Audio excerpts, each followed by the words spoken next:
श्री राधा कृष्ण भगवान की जय हो। भगवान शंकर गोपी रूप धारण करके वृंदावन के पावन धाम में स्थापित हो गए सेवा करने के लिए गोपेश्वर महादेव के रूप में। जैसे ही ब्रज लीला में भगवान ने इस महाराज के पावन कथा को किया, सारे देवता दक रह गए भगवान की इस लीला को देखकर। चंद्र देवता के अलावा किसी को इजाजत ही नहीं थी आने में। स्वयं भगवती माता लक्ष्मी महारास में आना चाहती थी, उन्हें ही भगवान ने जमुना के पार रोक दिया। लेस मात्र भी जिनमें लिप्सा और भोग की इच्छा है वो महारास में सम्मिलित नहीं हो सकते।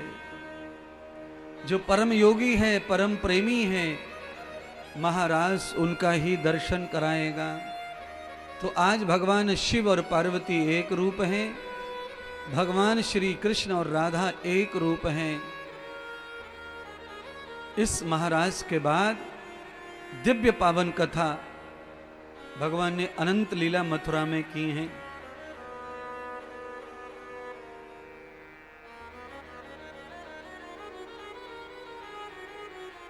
मथुरा की कंस की लीला है। कंस जब परेशान हो गया तो उसने सब रिश्तेदार मित्रों का सहारा लिया। तो भगवान श्री कृष्ण के चाचा थे अक्रूर जी, श्री वासुदेव जी के भ्राता। अक्रूर जी से संबंध बनाए कंस ने और अक्रूर जी को बुलाया मथुरा और कहा, अक्रूर जी, सारे ब्रज के लोग तुम्हारा विश्वास करते हैं, इसलिए तुम जो भी करोगे मेरे लिए सारे जगत के लोग तुम्हारा भरोसा करेंगे। मेरी रक्षा करो। मेरे मारने वाला बालक ब्रज में पैदा हो गया है। अनेक बच्चों की हत्या करने के बाद भी वो बालक जिंदा है। समझ में नहीं आता कि वो बालक कौन सा है, पर ज्यादातर ये समझ में आ रहा है कि वो नंद का ही लाला है, क्योंकि उसने इतने बड़े बड़े राक्षसों को मारने का जो कार्य किया है वो कृष्ण का ही काम है। तो मुझे तो लगता है वही मेरा हत्यारा है। तो अक्रूर जी ने कहा, ऐसे महान बालक का मैं चाचा हूं, तो मुझे उस बालक का दर्शन करना चाहिए। कैसे दर्शन मिलेगा? तो यज्ञ के बहाने दर्शन मिल जाएगा। तो अक्रूर जी ने कहा, चिंता मत करो मित्र कंस, मथुरा मैं जाऊंगा रथ लेकर के और नंद बाबा और उसके बच्चों को मैं लेके आऊंगा आमंत्रित करके। तो कहा, यज्ञ कौन सा करना चाहिए? तो कहा, धनुष यज्ञ करो। धनुष यज्ञ की रचना की। अक्रूर जी सोने का रथ लेकर के ब्रज में पधारे। नंद बाबा को आकर के अक्रूर जी मिले और न्योता दिया मथुरा में यज्ञ में आने का बालकों सहित। नंद बाबा बड़े प्रसन्न हुए। कंस के साथ हमारे रिश्ते नहीं रहे, अब कंस के यहां हमारा दूध दही माखन बिकना बंद हो गया, व्यापार रुक गया। उसके बावजूद भी कंस इतनी प्रेम और मित्रता बनाए रखे है, क्योंकि यज्ञ में भी हमें न्योता दिया है और स्वयं रथ लेने के लिए भेजा है। नंद भोले थे, उनके मन में कोई छल कपट नहीं था किसी के भाव को पहचानने का। भगवान श्याम सुंदर तो सब जान गए लीला। बाबा के साथ में दोनों बालक रथ में बैठ गए। जमुना जी पे रथ आया तो भगवान के मित्र भी रथ में बैठने के लिए रुक गए रास्ते पर। हे कान्हा कृष्ण, तू हमारा मित्र है तो हमें भी मथुरा दिखा दे। तेरे साथ हम भी मथुरा का मेला देखाएंगे, मथुरा का बाजार देखाएंगे। हम गरीब ग्वालवाल हैं, हम मथुरा कभी नहीं गए। तो भगवान ने अपने मित्रों को मथुरा का उत्सव दिखाने के लिए बिठा लिया। एक रथ में 12 लोग हो गए महाराज, नंद बाबा और 11 बच्चे। सब मथुरा की ओर बढ़े। यज्ञ तो दूसरे दिन था। तो भगवान ने नंद बाबा को समझा कर कहा, बाबा यज्ञ कल है तो आज रात्रि में मामा के घर जाकर कोई फायदा नहीं है। आज ये पावन बगीची है, यहां रुका जाए, यहां स्नान, शांति और शीतल हवा। पुराने जमानों में बगीचियां हुआ करती थी गांव के बाहर, जहां पर सब गांवों के पुरुष स्नान करते थे, दंड बैठक लगाते थे और आराम भी करते थे। गांव में आने वाली कोई बारात उस बगीची में विश्राम करती थी, मीठा जलपान करके फिर गांव में स्वागत होकर जाती थी। वो सारी बगीचियों की कथा महाभारत में लिखी है, भागवत में लिखी है, पर अब बगीचियों के नाम पर क्या रह गया है नहीं पता। बगीची खत्म हो गई, बगीची पे चाचा काका ताऊ के घर बन गए। सब जगह अतिक्रमण है, सब जगह निशान चिन्ह मिटा दिए। इतनी जनसंख्या बढ़ी है, चारों तरफ देखो घर ही घर, घर ही घर, घर ही घर। इतनी गर्मी पैदा कर दी है तुम लोगों ने संसार में कि स्वयं एक दिन तुम ही जल के इसमें भस्म हो जाओगे गर्मी में। इसीलिए कोशिश करो कि वातावरण प्रकृति जो है अनुकूल हो जाए, चारों ओर वृक्ष ही वृक्ष हों, फल ही फल हों, फूल ही फूल हों, खूब बरसात होवे, खूब अच्छी हवा चले, खूब ठंड पड़े। सब खत्म हो गया महाराज। एक महीना भी ठंड नहीं पड़ती 4 महीने की जगह, आधा महीना भी बारिश नहीं होती भैया 4 महीने की जगह, केवल 6 महीने गर्मी गर्मी गर्मी गर्मी पड़ती रहती है। ये सब तुम्हारी कृपा से हो रहा है बंधुओं।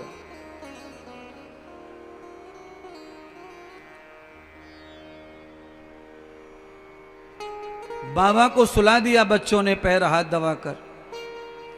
रात्रि में पूरे मथुरा में घूमे कन्हैया बाल गोपाल को लेकर, सबसे मिले।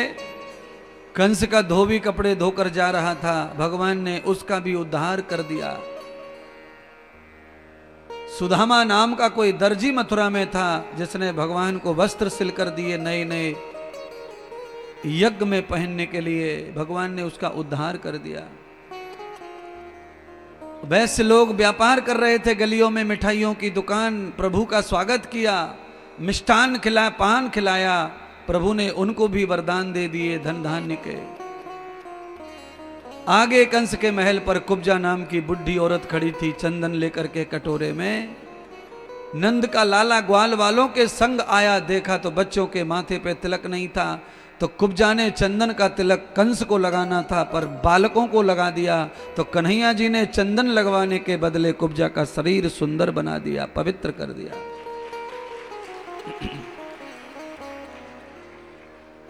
भगवान को रोज तिलक लगाना, चंदन लगाना, और अपने माथे पर भी चंदन लगाओ, झूठा भगवान का। पहले प्रभु को चढ़ा दो चंदन, फिर वही अपने माथे पे लगा लो प्रसाद समझकर, तुम भी सुंदर हो जाओगे। चंदन के अंदर 1000 गुण होते हैं सुंदर बनाने के, शरीर को स्वस्थ करने के, शीतल करने के। श्री सुखदेव जी कहते हैं, राजन भगवान अंदर महल में गए तो देखा धनुष रखा था आंगन में, उठा करके टुकड़े टुकड़े कर दिया। कंस के दूतों को पता चला कि जो यज्ञ में पूजने वाला था धनुष, वो तो बालक कृष्ण ने तोड़ दिया। तो सभी सिपाहियों ने बालकों को घेरा। कहते हैं बलराम जी की गदा के आगे कोई नहीं टिका, सबको धराशायी कर दिया बलराम जी ने। वहां से दौड़ गए, बगीचे में पहुंचे, नंद बाबा को जगा कर स्नान करा के रथ तैयार करा के कहा, बाबा अब चलो, यज्ञ का समय हो रहा है, सुबह हो गया। नंद बाबा रथ में बैठे और मथुरा के कंस के महल की ओर चल पड़े। रात में प्रभु ने सारी लीला समाप्त कर दी। ये नंद को पता नहीं था, पर कंस को पता चला सैनिकों के माध्यम से कि बच्चे रात को आए थे, वो नंद का लाला भी आया था, उसने सारे महल को तहस नहस कर दिया है और वो बगीची में रुके हैं, वो वहां से आ रहे हैं। तो कंस ने हाथी को मदिरा पिलाकर उस मार्ग में पागल करके छोड़ दिया जिस मार्ग से कृष्ण का रथ आ रहा था। भगवान बड़े दयालु भाव के। भगवान ने सोचा कि हाथी का तो कोई दोष नहीं है, हाथी तो कंस के संग में आकर मदरा पान करके पागल हुआ है, इसलिए हाथी को मृत्यु दंड नहीं देना चाहिए। भगवान ने हाथी को उठाकर स्वर्ग भेज दिया, इंद्र के साथ स्वर्ग में चला गया ऐरावत हाथी। भगवान आगे गए, देखा महल में रथ प्रवेश कराया, उतरे और तत्काल कंस ने घोषणा कर दी, अरे चांडूर दरवाजे बंद कर दो महल के, अब ये नंद के बालक जाने ना पाए। जैसे ही नंद को पता चला कि कंस तो हमारा दुश्मन हो गया है और बच्चों को महल में बंद करके मरवाना चाहता है अपने पहलवान राक्षसों से, तो नंद बाबा गिड़गिड़ाने लगे, महाराज कंस मेरे बच्चों ने आपका क्या बिगाड़ा है, जो मेरे बच्चों को आप मारना चाहते हो, आपने तो यज्ञ के बहाने से बुलाकर ये कब का अपराध किया, कब का बदला लिया है, मेरे बच्चे बहुत छोटे हैं। हे ग्वाले, अगर तुझे बच्चे प्यारे हैं तो तेरे बच्चों से कहे, इन्होंने बड़े बड़े राक्षस मारे हैं, मैंने सुना है, मेरे सामने ये मेरे चाणूर और मुष्टक से युद्ध करें, अगर उन्हें वो मारेंगे तो समझूंगा कि तेरे बच्चा बलवान है। नंद बाबा गए, समझाने लगे, मेरे बच्चे छोटे हैं कंस, ऐसा अत्याचार मत करो, भगवान ऊपर से देख रहा है तुमको। भगवान कृष्ण कहने लगे, बाबा क्यों गिड़गिड़ाना है इसके सामने, आप चिंता ना करो, ये हमारा कुछ भी नहीं बिगाड़ सकता। क्यों? क्योंकि आपके इष्ट हनुमान हैं, और जिनका हनुमान इष्ट है उसका दुश्मन क्या बात बिगाड़ेगा, कुछ नहीं कर सकते। हनुमान जी की जय जयकार करने लगे कृष्ण भगवान, क्योंकि नंद बाबा हनुमान जी के भक्त थे।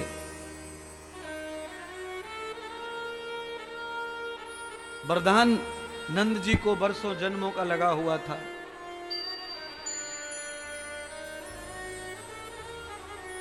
अवंतिकापुरी की राजधानी में जब नंद बाबा ग्वाला राज्य करते थे, तभी हनुमान जी ने वर दिया था उनको कि तुम्हारे घर भगवान पधारेंगे और तुम एक दिन सेठ साहूकार बनोगे, तुम्हें भगवान कृष्ण का जन्म पिता बनने का, पालन पिता बनने का अवसर मिलेगा। बालकपन में जो बच्चे भजन पूजा में लग जाते हैं पढ़ाई लिखाई के साथ, उन बच्चों से भगवान अति प्रसन्न रहते हैं, और उनको भी नंद बाबा की तरह अगला जन्म राजा का मिलता जाता है, महाराजा का मिलता जाता है। इसलिए सभी सनातनी हिंदुओं अपने बच्चों को भगवान के दर्शन पूजा यज्ञ हवन जरूर सिखाओ, क्योंकि जो हमारी पूजा पद्धति है वही हमारे बच्चों को नहीं आती, तो कैसे हिंदू बचेगा, कैसे सनातन बचेगा। पंडित कब तक हवन करेंगे तुम्हारे घर, पुजारी कब तक हवन करेगा, पुरोहित कब तक आएगा। आजकल पुरोहितों के बच्चे भी नहीं पढ़ रहे हैं हवन पूजा पाठ, तो आगे 20 साल में पुरोहित बूढ़े होके चल बसेंगे तो पूजा करने वाला नहीं बचेगा। इसीलिए सब अपने बच्चों को पढ़ाओ, घर में रहकर यज्ञ सिखाओ, हवन सिखाओ, पूजा सिखाओ, मंत्र सिखाओ, बहुत जरूरी है। सदैव नहीं रहेगा ये सब काम, क्योंकि पंडिताई से अब पेट नहीं भर रहा है, सब नौकरी करना चाहते हैं, पढ़ना लिखना चाहते हैं स्कूलों में। गुरुकुलों की पढ़ाई का सब निषेध कर रहे हैं महाराज।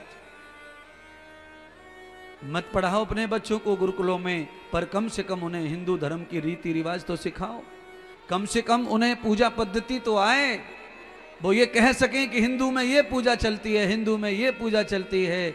एक भी पंडाल में बैठे हुए सभी हिंदुओं को पता ही नहीं है कि हिंदू की सच में पूजा है कौन सी सही और कौन सी गलत, बस करे जा रहे हैं अंधे बहरे गूंगे होकर, जो बता दे वही करते हैं, जो बता दे वही करते हैं। कोई भी पत्थर हाथ लग जाए बस पोत के चालू, राजमिस्त्री बुला के ओटा बनवा के धर दिए शिव जी, जहां मन आया वहीं शिव जी, जहां मन आया वहीं हनुमान।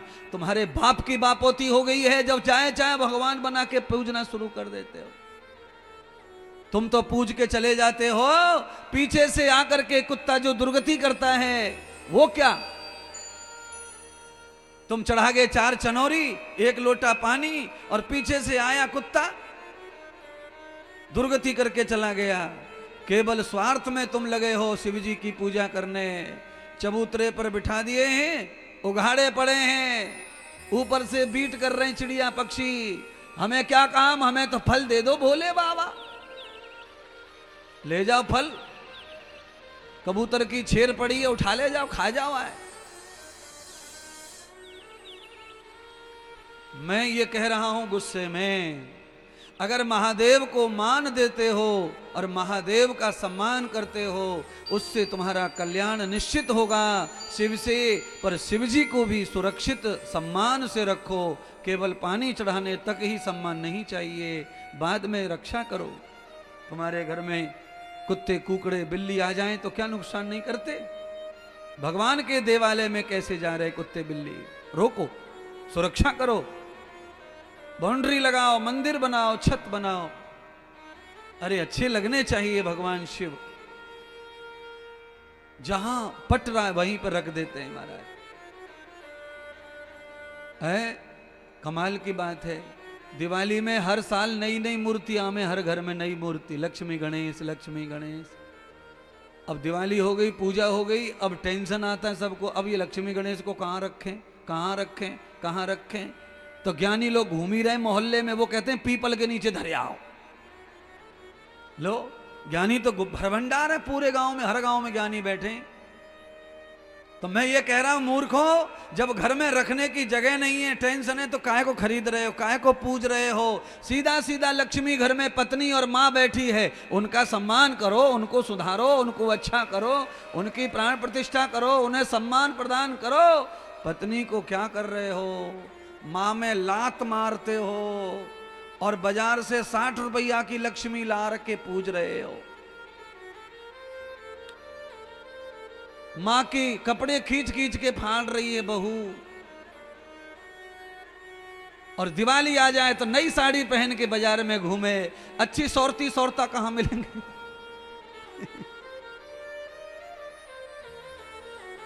अच्छी लक्ष्मी ढूंढ रही है।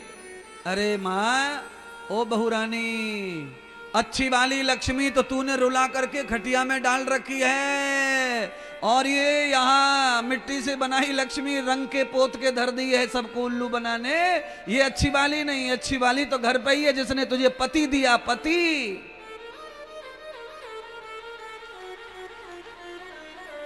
और इतना सुख देने वाला पुरुष दिया है, वो लक्ष्मी कहाँ है? मुंह सूजो पड़ो, यहाँ पे नील पड़ी हुई है गाल पे ऊपर, बता भी ना रही सास किसके शर्म के मारे। चाची पूछने आई, जिठानी जी ये नीलो नीलो का है गोए? तो का कचूना रात में चौकट से टकरा गई। कैसे बताया कि छोटी बहू ने कुटाई की है?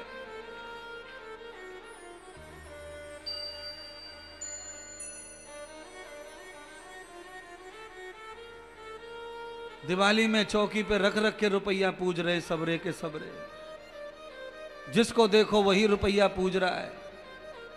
बोलो, 2000 के नोट तुमने पूजे थे कि नहीं पूजे थे दिवाली में? कभी न कभी पूजे थे। 1000 का नोट पूजा था कि नहीं? पूजा था। अकेले मोदी जी ने चुरा लिया सब लक्ष्मी तुम्हारी, कुछ ना कर पाए तुम किसी का। धरी की धरी रह गई पूजा तुम्हारी। इसीलिए नकली लक्ष्मी की ओर रुझान मत बुलाओ। सच्ची लक्ष्मी रुझान है, अपनी जन्म देने वाली, दूध पिलाने वाली जो माँ है वो असली लक्ष्मी है।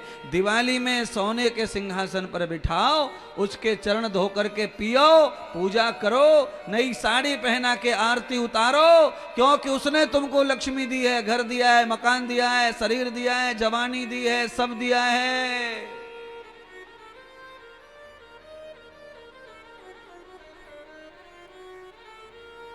तो महाराज ये रुपया पूजना सब बकवास है, नकली है, बिल्कुल नकली है ये तो।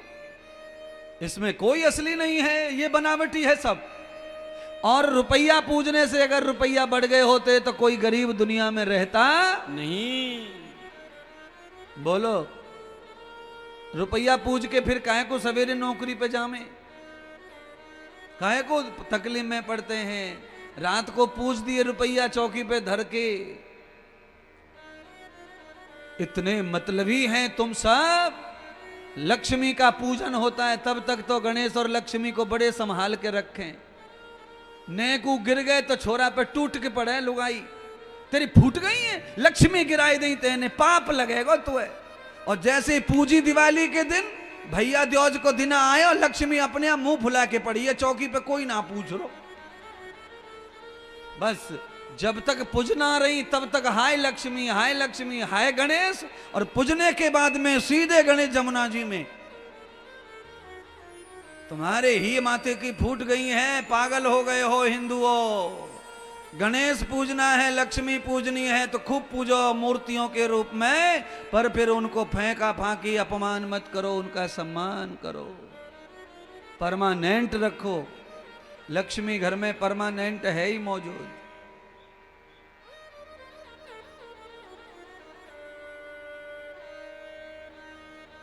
सारी पूजा मर्यादा पूजा सब करो, मैं नहीं रोकूंगा, पर घर में जो देवी देवता है, माता पिता बूढ़े बड़े, उनका ध्यान रखो। है भगवान भोलेनाथ के ऊपर दूध मिला के, चीनी मिला के, बेल पत्तर न जाने क्या क्या चढ़ाने को टाइम मिलता है, पर घर में बूढ़ी अम्मा दादी को दूध पिलाने चाय पिलाने का किसी पे टाइम नहीं है। गारंटी से ले लो, जिस घर में बूढ़े बड़े तरस रहे चाय दूध के लिए, उनका दूध भोले बाबा लेने वाले नहीं है, सीधा नाली में जाएगा, वो पीने वाले नहीं है, ध्यान करो। जिस घर में माँ बाप को चाय दूध मिलता है भर भर के गिलास, उसमें भगवान पानी से खुश हो जाते, गंगा जल भी चढ़ाने की जरूरत नहीं है। सच्चे देवता ये तो शिव जी की जो पिंड है पत्थर की, वो तो काल्पनिक हमारी मान्यता की है। आप उसे 1000 बार पूजो, मैं 1000 बार पूजता हूं, पूजो, पर अपने इतिहास को जिंदा रखो, अपने पूर्वजों को जिंदा रखो।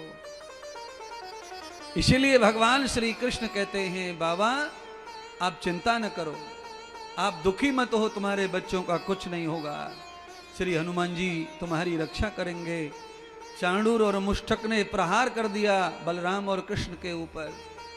दोनों बच्चे जब छोटे पड़े तो नंद बाबा गैर होश हो गए, आज मेरे बच्चों को ये मार डालेंगे, चक्कर खा के गिर पड़े। नंद बाबा को भगवान ने गिराया, मूर्छित किया, जिससे उन्हें पता ही न चले लीला कैसे हो गई।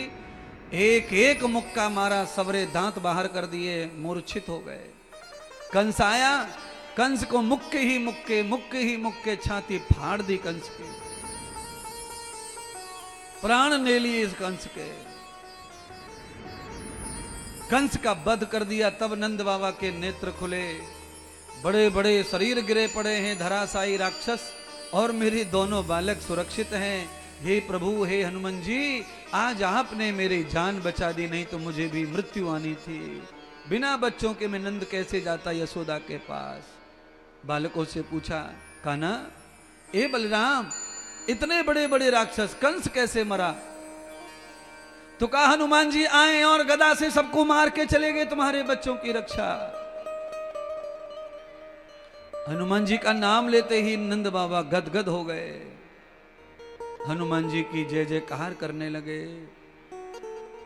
मुझे भरोसा था कि मैं जिनकी पूजा करता हूं वो हनुमान अवश्य आएंगे मेरे बच्चों की रक्षा करने। कंस का वध हुआ, और कंस के वध के बाद अस्थि प्राप्ति उनकी पत्नी कंस की, भगवान ने उनको सबको प्यार दिया, आशीर्वाद दिया, और भगवान ने कहा, रोओ मत, मैं तुम्हारा पालन पोषण करूंगा। तुम्हारा पति मुक्त हो गया है, वो महापापी, मृत्यु के समय उसने भगवान विष्णु का दर्शन किया है, इसलिए उसका अवश्य ही कल्याण हुआ है। 11 वर्ष की कहकर गए थे नंद बाबा, माफ करना यशोदा, और देवकी और वसुदेव से आज पूर्ण 11 वर्ष होते पहुंच गए जेल में। देवकी और वसुदेव को जेल से मुक्त कर दिया हथकड़ी बेड़ियों से, सारे दुख दर्द पीड़ा समाप्त हो गई। अपने श्री नाना जी महाराज उग्रसेन जी को भी मुक्त कर दिया, यमुना में स्नान करा करके सिंहासन पर बिठाकर मुकुट पहनाया। और बुढ़ापे में पुनः राजा बना दिया मथुरा का भगवान ने महाराज उग्रसेन जी को। आइए, भगवान की इस परम लीला के बाद प्रभु ने कहा, बाबा अब मुझे मथुरा में नहीं रहना है, मुझे अब किसी महात्मा संत ज्ञानी के चरणों में वास करना है। 11 साल में भगवान को लेकर चले गए नंद बाबा उज्जैन नगरी में, और सांदपनी ऋषि जैसे महान गुरु के चरणों में दीक्षा ग्रहण करवाई, मंत्र लिया, यज्ञोपवीत पहना, और भगवान बलराम जी वहां विद्या अध्ययन करने लगे क्षिप्रा नदी के तट पर। प्यारे ज्ञानियों, बड़े बड़े सेठ साहूकार बैठे कथा में, सबको चाहिए कि कथा को समझें। स्वयं साक्षात भगवान मानव अवतार में आए तो प्रभु ने 11 वर्ष की उम्र में ही गुरु बनाया, सारे काम छोड़कर तब जीवन जीना शुरू किया। आप सबको भी मैं कहूंगा, हिंदू धर्म में गुरु की महिमा इतनी ज्यादा है जितनी गोविंद की नहीं है। गुरु बनाओ, सत्संग पाओ और जीवन को शुद्ध बुद्ध करो। देर हो गई तो देर ही सही, पर गुरु अवश्य बनाओ। सारी उम्र पाप करके बुढ़ापे में गुरु बनाओगे, फायदा कम होगा। गुरु बनाने का शास्त्र भागवत कह रही है कि 5 वर्ष में 11 वर्ष तक बचपन में गुरु बनाना चाहिए, और गुरु बना करके उन्हीं गुरुदेव के पास में शिक्षा अध्ययन करना चाहिए। पहले ऐसा ही होता था। भगवान कृष्ण बलराम जी के साथ में पढ़ने लगे, सब अष्टाध्यायी पढ़ी, व्याकरण दर्शन पढ़ा, उपनिषद वेद पढ़े, सुदर्शन चक्र का ज्ञान लिया, और साथ में मित्रता बढ़ाते हुए सुदामा और श्री उद्धव जी को अपना परम मित्र बनाया। ऐसे परम ज्ञानी उद्धव जी मित्र बने, ऐसे परम पावन परम भक्त ब्राह्मण कुल में पैदा हुए सुदामा भी कृष्ण के मित्र बने। दोनों मित्रों के साथ प्रभु ने अलग अलग लीलाएं की। आज गुरु माता ने सुदामा को चना दिए, गुड़ दिया, और कहा जाओ कृष्ण को देना खाने के लिए। वो सुबह से गया है हवन की लकड़ी तोड़ने जंगल में, भूखा होगा। लेकर सुदामा मार्ग में चना गुड़ खा गए, और श्याम सुंदर से उन्होंने झूठ बोल दिया कि आज आश्रम में नाश्ता नहीं बना है, इसलिए हे कृष्ण आज तुमको भूखा रहना पड़ेगा। अंतर्यामी कृष्ण को सब पता था, इसलिए उन्होंने सुदामा को श्राप दे दिया, सुदामा आज तूने ब्रह्म का हिस्सा खाया है और वो भी झूठ बोला है, तूने गुरु माता का अपमान किया है, इसीलिए तुझे अब एक एक दाने के लिए मोहताज रहना पड़ेगा, तुझे गरीबी भोगनी पड़ेगी। क्योंकि मित्र से दगा करने वाला, गुरु से कपट करने वाला गरीब होकर तड़ तड़ के मरता है। सुदामा ने प्रभु से, मित्र से कपट किया था। एक ही कपट करने से भगवान ने सुदामा को इस हालत में डाल दिया।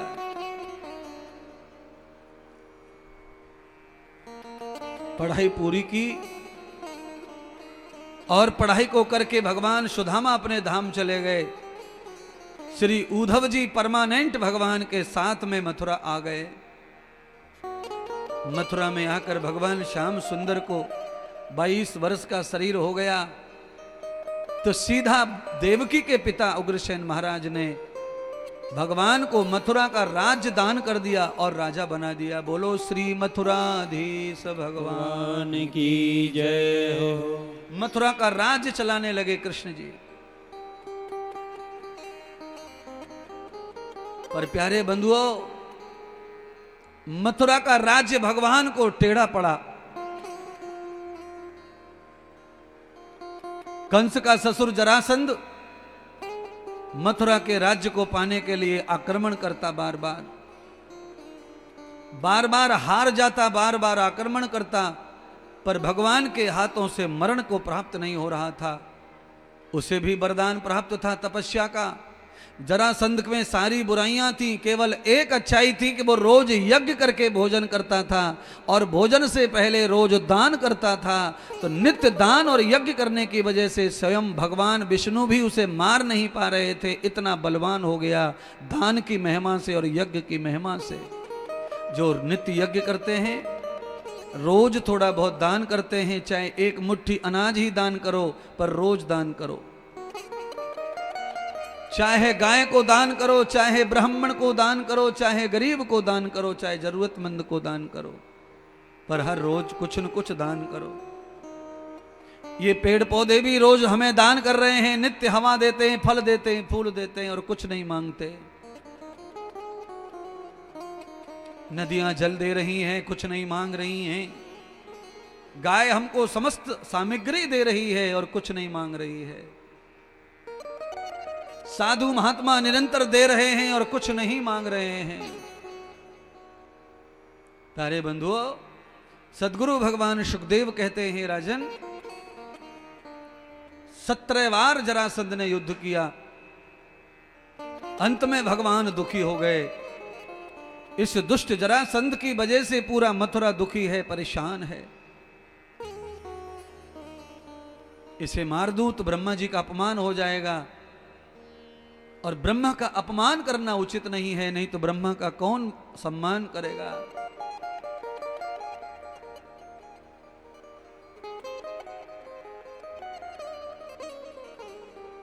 तो भगवान ने एक ही निश्चय कर लिया कि अब मुझे मथुरा छोड़ देना चाहिए। मथुरा छोड़ने के लिए भगवान ने विश्वकर्मा जी को बुलाया और कुबेर देवता को बुलाकर कहा, जाओ दोनों, जहां सूर्य अस्त हो जाता है वहां समुद्र में मेरे लिए शांति के लिए भवन बनाओ। जिस भवन में रहकर मैं शांति को प्राप्त हो जाऊं, मैं बहुत अशांत हो गया हूं। राजा बनने के बाद में भगवान इतने अशांत हो गए कि रात भर सोते नहीं थे, दिन भर खाते नहीं थे और रोते रहते थे। उद्धव जी उन्हें समझाते थे, इतना बड़ा हो गया है आज भी क्यों रोता है। तो भगवान कहते, माँ की याद आती है, राधा की याद आती है, गोपियों की याद आती है, गौओं की सेवा की याद आती है, ग्वाल बाल सखाओं की याद आती है। तो बलराम जी सुनते रहते, हंसते रहते। उद्धव कहते, कृष्ण तुम बड़े हो गए पर तुम्हारा बचपना नहीं गया। अरे इस उम्र में तुम इतने साल के जवान 22 साल के हो गए हो, 26 साल के हो रहे हो। अरे इस उम्र में माँ के लिए रोते हो, मित्रों के लिए रोते हो। भगवान कहते हैं, उद्धव तुम क्या जानो प्रेम की बात, तुम तो ज्ञानी हो। ज्ञानी आदमी प्रेम की बात नहीं जानता, भाव की बात नहीं जानता।